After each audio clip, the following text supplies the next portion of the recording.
Salut à tous, bienvenue sur TechNeo. Comme la semaine dernière, je fais une petite entorse au règlement des une vidéo par semaine. J'ai envie de me faire plaisir et je vais vous proposer une petite tech news afin de vous informer des dernières nouvelles qui sont diverses et variées, surtout sur les GPU et quelques trucs sur des CPU. On attaque du coup sur le site Pause Hardware avec une annonce pour les AMD Ryzen 9 9000 X3D et la carte mère 870 BTF. Donc le BTF c'est justement les fameuses cartes mères qui permettent de brancher tous les composants par l'arrière du PC afin d'éviter de voir les câbles à l'avant. Donc ça devrait être annoncé au CES 2025. Euh, les performances donc de pointe seraient attendues pour le Ryzen 9 9900X 3D. 12 cœurs, il y aurait le 9950X 3D 16 cœurs. Ça promet une amélioration des performances avec la conception Zen 5. Il faudra voir un petit peu ce que ça donne après concrètement. On a l'habitude aussi d'avoir des promesses d'un côté, puis finalement c'est pas toujours on va dire autant perf que ce qu'ils annoncent. Asus introduira aussi pour ces séries-là donc le BTF, pareil que sur la Z790 Hero. Le concept est plutôt pas mal et il a été vu sur pas mal de produits Asus. Après, au niveau des dates de sortie, donc ça devrait avoir lieu en janvier 2025, un peu après le CES, pendant qu'AMD n'a pas encore confirmé les informations, contrairement à Asus, qui a déjà donné des indices lors d'une session de questions-réponses avec Tony Yu. Donc je vous laisserai aller sur le site de Pause Hardware si vous voulez regarder un petit peu tout ça. On enchaîne avec AMD qui sont en train de potentiellement révolutionner le monde des semi-conducteurs avec des puces gravées donc sur des substrats en verre. Jusqu'à présent, c'était sur des substrats organiques. Donc actuellement, ils sont en train de développer en collaboration avec TSMC des substrats en verre. Bon, ça serait plutôt de l'hybride, hein. Il y aurait encore des couches en substrat organique, mais ils veulent aboutir donc sur un nouveau procédé qu'ils appellent TGV, donc Throat Glass VS, canaux verticaux, où les canaux verticaux en fait dans le noyau en verre, du coup pour faire transiter les signaux électriques, ils auraient besoin de faire des perçages laser ou de la gravure chimique humide et l'auto-assemblage magnétique sont explorés aussi pour concevoir ces vias. Après, actuellement, ça reste du coup des procédés, on va dire, prototypes. Pour le moment, voilà, c'est une approche hybride qu'ils exploiteraient pour l'interconnexion des diverses parties. Mais en tout cas, voilà, c'est en cours d'évolution. Ça permettrait aussi d'avoir des surfaces beaucoup plus lisses. Ça permettrait aussi d'implémenter, on va dire, peut-être des couches entre les substrats de manière beaucoup plus simple.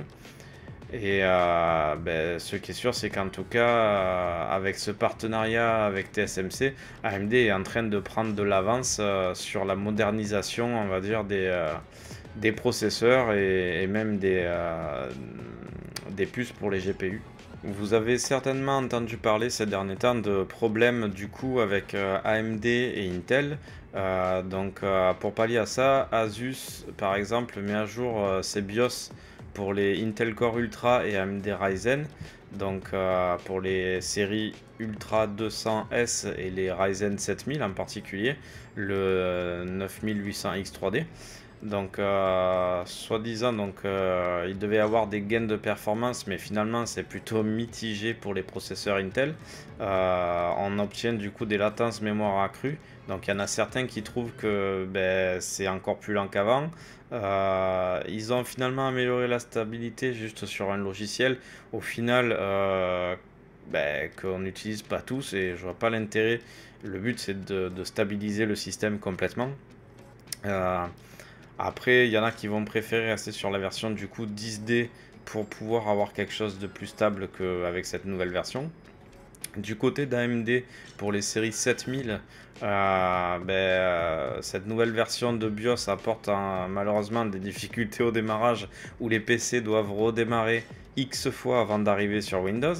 Des incompatibilités avec le XPO, donc si on est sur un PC gaming, on ne pourra pas débloquer, correctement ses RAM, sous risque du coup d'avoir des délais de démarrage longs ou même des blocages. Je vois pas trop l'intérêt. Retour à l'hibernation instable, donc en fait une fois que le PC se sera mis en veille, quand il va redémarrer, il sera pas autant stable qu'avant. Donc ça aussi c'est pas terrible du tout. À qui impute la responsabilité? J'ai envie de dire un petit peu à tous, parce que pour moi, quand on développe quelque chose, AMD, Intel développe les processeurs, ok, mais il faut pas oublier qu'après il y a les fabricants de cartes mères. Alors là c'est Asus, hein, mais ça pourrait être n'importe quelle autre marque. J'incrimine pas forcément une marque de carte mère en particulier, mais toujours est-il que vu qu'ils collaborent pour fabriquer quelque chose, ils doivent faire en sorte que ça soit fonctionnel au moment de la sortie. J'ai un petit peu du mal à saisir le fait que ça sorte aujourd'hui, que ça sorte là, c'est sorti récemment, et finalement c'est pas correctement fonctionnel. C'est pas trop logique. Surtout quand vous voyez les prix des processeurs, c'est quand même un peu du foutage de gueule. On va terminer avec un GPU autre qu'NVIDIA et AMD. Intel aussi, depuis maintenant quelques temps, sont dans la course des GPU. Là, du coup, on va parler de la série Intel Battle Mage. Donc, il y a un lancement pressenti du B580 avant le 12 décembre. À voir. Du coup, qu'est-ce qu'il y aurait comme spec sur cette carte graphique? Donc une mémoire de 12 Go en GDDR6 avec un bus en 192 bits, une architecture XE HPG avec 20 X-core. Ça c'est plutôt pas mal, jusqu'à 2850 MHz. La technologie donc XE Super Sampling pour améliorer les graphiques, et l'Intel XE Matrix Extension pour la gestion des tâches AI et gaming, ce qui pourrait être vraiment pas mal finalement d'un côté qualitatif pour le jeu, et même je pense pour de la création de contenu ou autre. Ça a l'air vraiment pas mal. Après il y aura quand même des versions plus accessibles, parce que celle-là elle va être, je pense, quand même assez chère. Mais ce que je trouve vraiment pas mal en fait avec Intel, c'est que voilà, ils veulent jouer donc la carte de l'innovation, mais en restant accessible.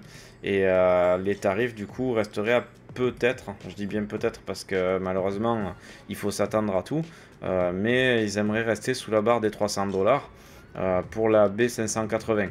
Donc je trouve ça vraiment bien quand on voit les tarifs qu'AMD et Nvidia pratiquent. En fait, ce qu'il faudrait qu'on espère tous, c'est que Intel arrive à rattraper AMD et Nvidia à tel point que les deux se voient obligés de baisser leurs tarifs et de se secouer un petit peu, quoi. Voilà, c'était une petite vidéo pour vous faire plaisir, pour me faire plaisir aussi. Si ça vous a plu, n'hésitez pas à me laisser un commentaire, à cliquer sur le pouce bleu et à vous abonner, ainsi qu'à cliquer sur la cloche pour être averti de mes futures vidéos. La prochaine vidéo sera sur les composants du PC avec la RAM. Et je vous dis à bientôt sur Technéo.